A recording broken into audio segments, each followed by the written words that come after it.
Hey guys, Adam Rose, Vice President, Senior Loan Officer of Western Ohio Mortgage here in Sydney, Ohio. Today is another episode of the Mortgage Guy podcast, and today we're going to do another market update and a product update as well, and what's going on in the Ohio mortgage bankers. So, real quick, trigger lead legislation. I talked about it a couple weeks ago. We were in D.C. and talked to a lot of our representatives, our senators, about the trigger lead legislation and how it's damaging to clients, damaging to lenders that aren't participating in it anyways, and how important that was to get that passed. It has not been attached to a larger bill. There has been no vote on it yet, but again, like I mentioned before, a lot of bipartisan support, so it's going to pass. It just needs to make it to the floor. Anyways, next thing, I want to talk about USDA. So, as a top producer for USDA financing in the state and in the country, this product is kind of near and dear to my heart here, and I think it helps so many clients. It's very flexible on what you can do with it. With no down payment, you can pair it with USDA Repair Escrow, do fixes to the house, close it, and maybe not have anything out-of-pocket expense other than maybe doing your inspections and appraisal. Fantastic program. Well, they came out with an announcement, and I mentioned it a while ago. It's still not in force yet or in effect yet. However, they made another announcement that's coming pretty fast. Again, didn't give us an official date. But anybody that's done a USDA loan, any realtors that have done them, one of the biggest challenges that we run into is the USDA household income limitations, right? Household of 4 is about 112 grand and some change. Household of 5 or more is about 147. It's in that ballpark, right? And each state and county might slightly vary, and you can check that out on the USDA's website. But it's not a challenge if we know someone's married, we document the other spouse's income if they're not on the loan, what have you, okay? But the whole concept is whoever's going to be living there, we have to document their income, which may or may not kick you over the income limit and might have to put you in a different program, typically an FHA or a small conventional. They announced that they're going to be kind of like OFA, Ohio Housing Finance Agency, on how they look at just the income of the borrower on the loan, okay? So even if you're married, all right, I won't have to include your spouse's income on qualifying. That's huge. I mean, some people are like, that's not a big deal. It's massive. A lot of people that go FHA would have the opportunity to go USDA, but due to the income limitation for the household, they get kicked out, right? Because, again, household of 4 or less, which includes children, 112 grand a year, all right? So if your breadwinner is making, 70, 75, and your spouse does, in fact, work, and they make 40 grand, you're over, right? I mean, it's that easy to be over.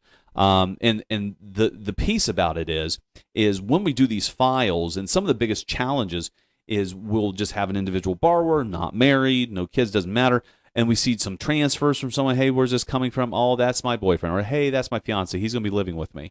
And we find out in the middle of the process, and it kicks him over. Or just the added difficulty of getting the non-borrowing occupant, right, or non-borrowing spouse, whoever's going to be living there, getting their documents, even though they're not involved in the mortgage itself, right? And try to explain that. So you got to get their tax returns and their bank statements and their pay stubs. You got to document. You have to get your wage and tax transcripts from the IRS. We have to do verifications of employment. It adds time, effort, and money and expenses to the transaction. This is going to save time. It's going to save a lot of money on these transactions on closing costs as well. And that's a huge announcement. Just don't have the date yet, right? So as soon as that comes out, I'll be sure to inform everybody, because I think that's a big change, and it's long overdue. It truly is. And then the last piece of this pie, guys, next week, Monday, May 5th and Tuesday, May 6th, is the Ohio Mortgage Bankers Association Convention in Columbus at the Renaissance Hotel in the Polaris area, if you're familiar with that shopping area.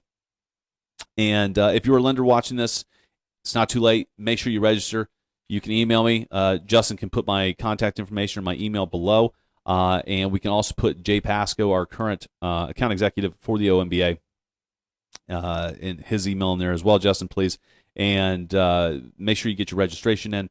We're going to have a lot of great stuff coming through. It's not going to be your typical, hey, what's Fannie, what's Freddie doing?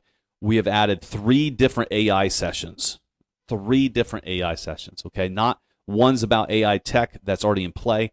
Some of it is AI and helping LOs and some of the processes in your websites, okay?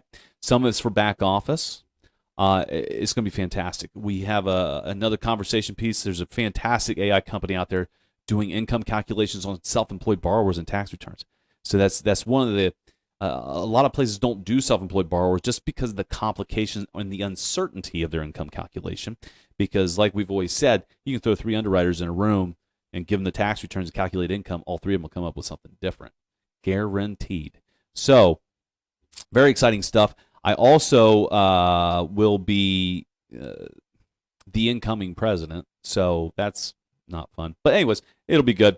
So yeah, if you want to schedule an appointment for me in person, over the phone, or anything like that, after Monday, you'll have to go through the Secret Service. They're giving me a card. They're giving me all kinds of stuff. It's going to be really cool. So we'll have that done Monday night, and so I'll have 12 months of a lot of changes that I'm going to try to implement, change this organization into giving a little bit more back to the members and give them something to kind of look forward to and grow from through the organization. So I'm excited to be able to offer that to our membership and hopefully grow the organization as a whole across the state. So that's all I got for you guys this week. Remember, check us out and subscribe on YouTube, Apple.